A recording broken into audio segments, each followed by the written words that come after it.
तो हेलो बच्चों, आज हम क्वेश्चन नंबर 22 करने वाले हैं थर्मोडायनेमिक्स का। बहुत सारे हमने क्वेश्चन कर चुके हैं, ठीक है। और इस सिस्टम में एबीसीडी जो है, एबीसीडी के थ्रू जो है प्रोसेस हो रही है और हीट रिजेक्टेड हमें निकालनी है। तो हीट रिजेक्टेड इक्वल टू होता है work done in cyclic process, ठीक है। Heat rejected equal to work done, but ये वर्क डन कैसा होगा, नेगेटिव होगा या पॉजिटिव होगा, वो हमें देखना है। कि वो देख के पता चलेगा कि ये क्लॉकवाइज है या एंटी क्लॉकवाइज है। इसमें देखो आप, ये कैसे घूम रहा है, साइकिल एंटी क्लॉकवाइज घूम रही है, एंटी क्लॉकवाइज घूम रही है, तो माइनस डब्ल्यू होगा इसका वर्क डन, ठीक है।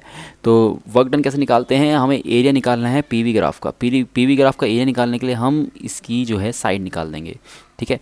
हमें पता है कि अगर हम ये रेक्टेंगल ले लें, तो इसको हम रेक्टेंगल मान लें, तो रेक्टेंगल का एरिया भी क्या होता है, रेक्टेंगल एरिया होता है लेंथ इनटू ब्रेथ। हमें लेंथ और ब्रेथ निकालनी पड़ेगी, ठीक है।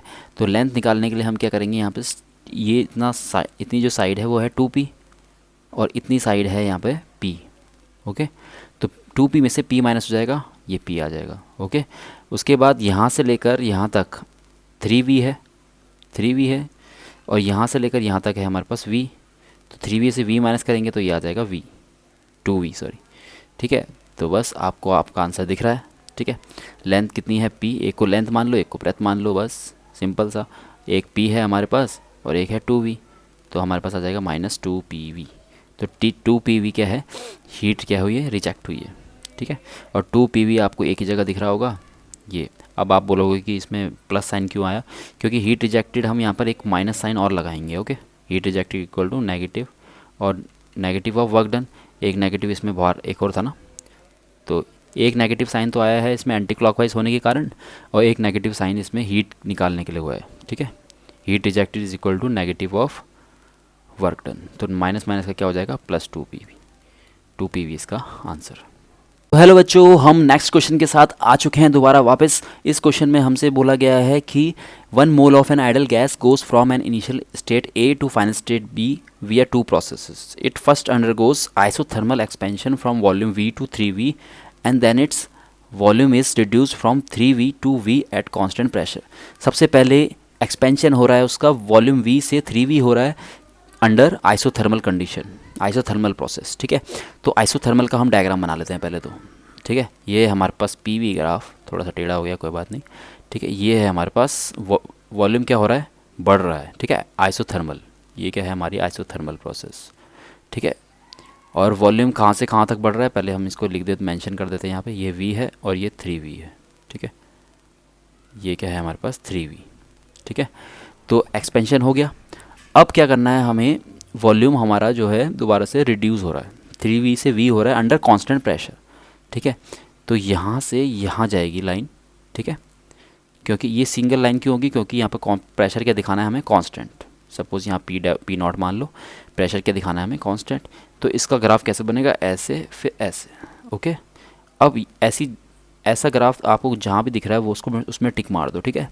तो मेरे को तो ये तो गलत दिख रहा है, ठीक है। ये इधर जा रहा है तो ये भी गलत है।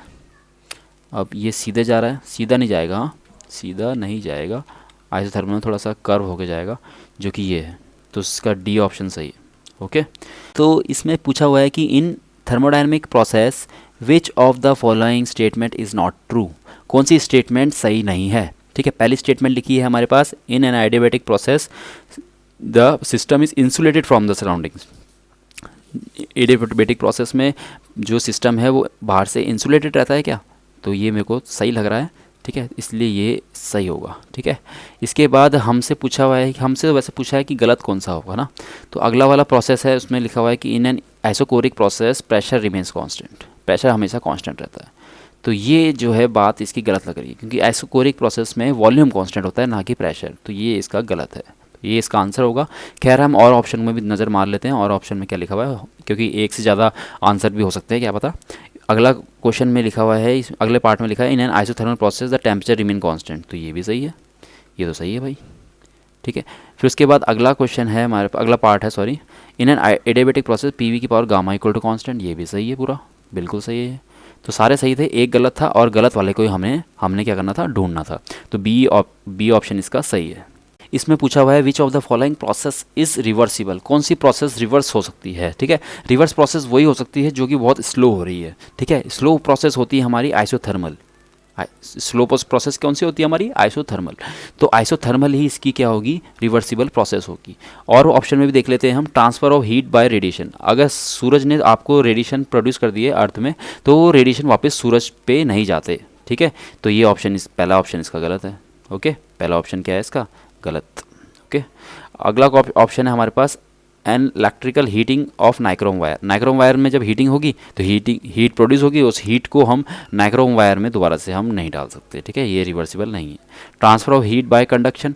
कंडक्शन से क्या होता है, जैसे हम खाना पकता है जिसमें, उसमें भी कंडक्शन होता है। तो खाना एक बार पक गया तो उसकी हीट दोबारा से गैस में नहीं जा पाएगी ना, तो ये भी गलत है।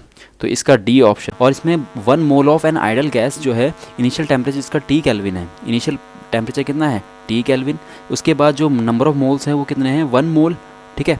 और ये कितना वर्क डन कर रही है? Does 6 R joule of work adiabatically, 6 R joules, ठीक है, इतना वर्क कर रही है, ठीक है, एडियाबेटिकली।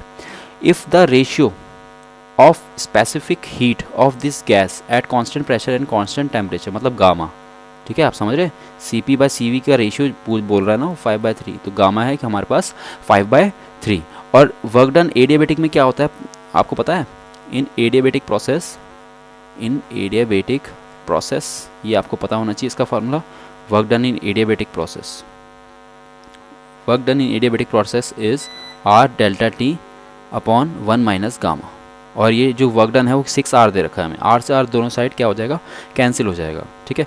इधर आ जाएगा T2 माइनस T1, और T1 हमारा क्या है? T है, ठीक है, T केल्विन।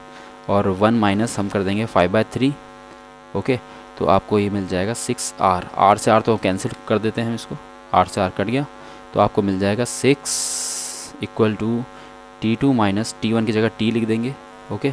और अपॉन में आ जाएगा 3 माइनस 5/3, ओके। तो आपको क्या मिल जाएगा? यहाँ पे 3 ऊपर चल जाएगा, T2 minus T upon 3 minus 5 minus 2 हो जाएगा, यहाँ 6 आ जाएगा, 3 2 जा, तो यहाँ पर आ जाएगा -4, 2 2 जा 4 -4, T2 माइनस T, ठीक है। तो T2 की वैल्यू कितनी हो जाएगी? यहाँ पे T उधर आ जाएगा, T-4 केल्विन, ठीक है। T-4 केल्विन इसका आंसर होगा, जो कि कौन सा ऑप्शन है? T-4 है, डी ऑप्शन, ठीक है। इसमें हमें specific heat capacity at constant pressure to specific heat capacity at constant volume का रेशियो गामा दे रखा है, और हमें इंटरनल एनर्जी निकालनी है, ठीक है। तो ऐसा क्वेश्चन कभी भी आता है तो आपने ये फार्मूला यूज़ करना है, del U equals to P del V upon gamma -1, ठीक है। क्योंकि इसमें प्रेशर क्या है? कांस्टेंट है, ठीक है, प्रेशर कांस्टेंट है, प्रेशर की वैल्यू क्या है? P है, और वॉल्यूम चेंज हो रहा है V से 2V, तो चेंज इन वॉल्यूम हो जाएगा 2V से हम V माइनस कर देंगे, 2V से हम क्या कर देंगे? V माइनस कर देंगे, ठीक है, और गामा -1 है नीचे, ठीक है। तो चेंज इन इंटरनल एनर्जी आपके पास आ जाएगा, 2V से V माइनस कर देंगे, V आ जाएगा, तो आपके पास आ जाएगा PV अपॉन गामा -1, ठीक है। तो चेंज इन इंटरनल एनर्जी आपके पास आ गई PV अपॉन गामा -1। तो इसका आंसर क्या होगा बच्चों? C ऑप्शन इसका आंसर होगा, ठीक है। ठीक है, हमने 2 बार इसको कर चुका है पहले, इसी से रिलेटेड क्वेश्चन हमने 2-3 बार कर चुका है। तो इस क्वेश्चन में बोल रहा है वो कि एक गैस है जो एक्सपेंड हो रही है V1 वॉल्यूम से V2 वॉल्यूम में, तो बताना है हमें वर्क डन किस में ग्रेटेस्ट होगा, तो इसका ग्राफ बना देते हैं हम। दोबारा से ग्राफ बना के आपको मैं समझा देता हूँ, ठीक है। एडियाबेटिक, आइसोथर्मल और आइसोबारिक, इन तीनों का हमें ग्राफ बनाना है। आइसोबारिक मतलब प्रेशर क्या रहेगा? कांस्टेंट, इसका ग्राफ ऐसे बनेगा, और हम इसको लिख देते हैं यहाँ पर, सपोज वॉल्यूम V2 है और यहाँ पर वॉल्यूम है V1, ठीक है, V2 is greater than V1, okay, ये इसकी लाइन है, ठीक है। तो ये है हमारी आइसोबारिक प्रोसेस, ठीक है। उसके बाद दूसरी प्रोसेस है हमारी आइसोथर्मल और आइसोबारिक, ठीक है, एडियाबेटिक और आइसोथर्मल में से इसका एक का ग्राफ तो ऐसे बनेगा, ठीक है, और एक का ग्राफ ऐसे बनेगा, ठीक है। और इसमें से किसका ग्राफ बनेगा नीचे? सब स्टीपर ग्राफ किसका होता है? एडियाबेटिक का, ठीक है, एडियाबेटिक का ग्राफ ऐसा होता है ना, और ऊपर किसका है? आइसोथर्मल का, ठीक है। तो वर्क डन इक्वल्स टू होता है area under PV graph, PV graph के अंदर कितना एरिया आया उसके डायरेक्टली प्रोपोर्शनल होता है क्या? वर्क डन, ठीक है। तो एडियाबेटिक में देखोगे आप इतना आ रहा है इसमें, ठीक है, बट आइसोथर्मल में इससे ज़्यादा आ रहा है, ठीक है, बट आइसोबारिक में ये पूरा एरिया आ रहा है, तो वर्क डन सबसे ज़्यादा किस में होगा, आइसोबारिक प्रोसेस में होगा। ठीक है, तो आइसोबारिक इसका आंसर होगा।